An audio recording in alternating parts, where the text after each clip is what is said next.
A ver, hay sagas de videojuegos que marcan una época y luego está Need for Speed. Durante 3 décadas no solo ha dominado el asfalto virtual, sino que se ha convertido en un espejo de la propia cultura del motor. Para que nos hagamos una idea de su magnitud, hablamos de más de 150 millones de copias vendidas. ¡150 millones! Es una auténtica barbaridad, una de las franquicias más exitosas de la historia. Y su secreto, como veremos, es una reinvención constante. Así que, ¿cuál es el plan de ruta? Pues vamos a hacer un viaje completo, desde sus inicios, que eran sorprendentemente realistas, hasta la explosión cultural que fue Underground. Analizaremos cómo encontraron la fórmula perfecta con Most Wanted, la crisis de identidad que vino justo después, sus intentos por renacer y, por supuesto, el enorme legado que nos deja. Venga, pues arrancamos por el principio. Y hay que viajar bastante atrás, a una época en la que Need for Speed era algo muy distinto a lo que conocemos hoy.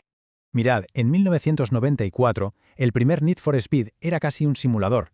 De hecho, lo hicieron en colaboración con la revista Road and Track, para que la física fuera súper realista. Pero pronto se dieron cuenta de que la clave no estaba ahí, estaba en la adrenalina. Y en 1998 llegó Hot Pursuit y lo cambió todo, al meter las persecuciones policiales. Para 2002, con Hot Pursuit 2, la balanza ya se había inclinado del todo. Esto iba de acción arcade pura y dura. Y ese es el primer gran volantazo de la saga, el primer cambio de identidad. Dejaron de obsesionarse con el realismo para centrarse en algo mucho más universal. La emoción, el subidón de escapar de la policía. Y esa decisión, creedme, cambió su destino para siempre.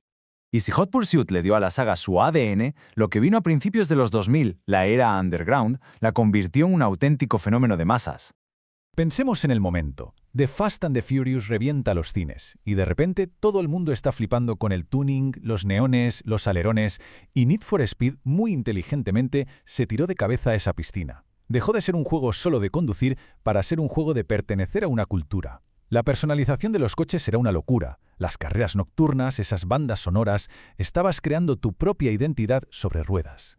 ¿Y hay algo que defina mejor esa época que su música? Es que escuchas esto, el remix de Riders on the Storm del Underground 2, y te transporta al instante.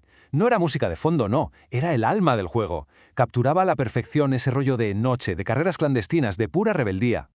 Vale, ya habían sentado las bases de una cultura, pero en 2005 la saga alcanzó lo que para muchísimos es su cima absoluta, el equilibrio perfecto.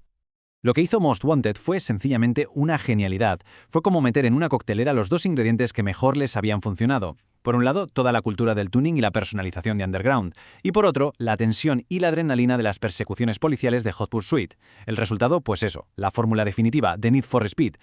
Y la clave de que fuera tan adictivo era la blacklist. No corrías por correr, tenías un objetivo clarísimo, derrotar a los 15 pilotos de esa lista.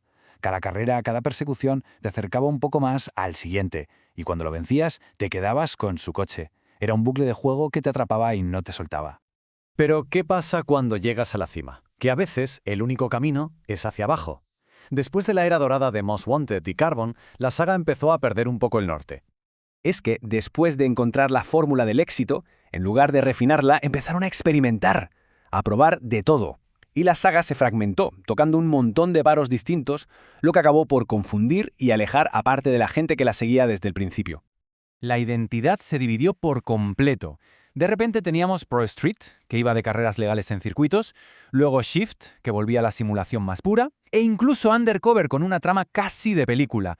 Ojo, algunos eran buenos juegos, pero la esencia de Need for Speed que todos conocíamos se había diluido por el camino.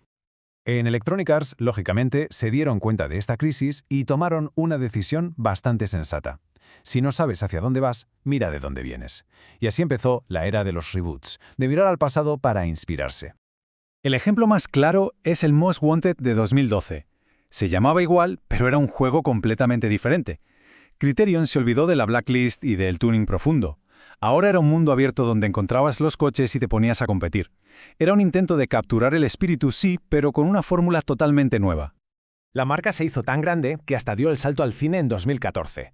Y lo interesante es que, como revela esta cita de su prota, Aaron Paul, la peli apostó por acrobacias reales, con coches de verdad, sin tirar de efectos digitales. Esto demuestra que incluso fuera de las consolas, el nombre Need for Speed seguía siendo sinónimo de acción y autenticidad.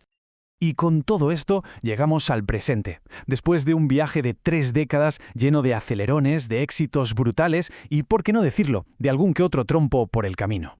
Entonces, ¿Con qué nos quedamos? ¿Cuál es el gran legado de Need for Speed? Pues sin duda, su increíble capacidad de adaptación. No es que solo reflejara la cultura del motor de cada época, desde los superdeportivos elegantes hasta el tuning más macarra, es que ayudó a moldearla. Inspiró a generaciones enteras de aficionados. Y claro, este recorrido nos deja con la pregunta final, una que es casi inevitable. Después de 30 años de evolución, de pasar de la simulación a la cultura underground y a persecuciones épicas, ¿qué le queda a la saga? ¿Cuál es el futuro de la persecución? El camino sigue abierto.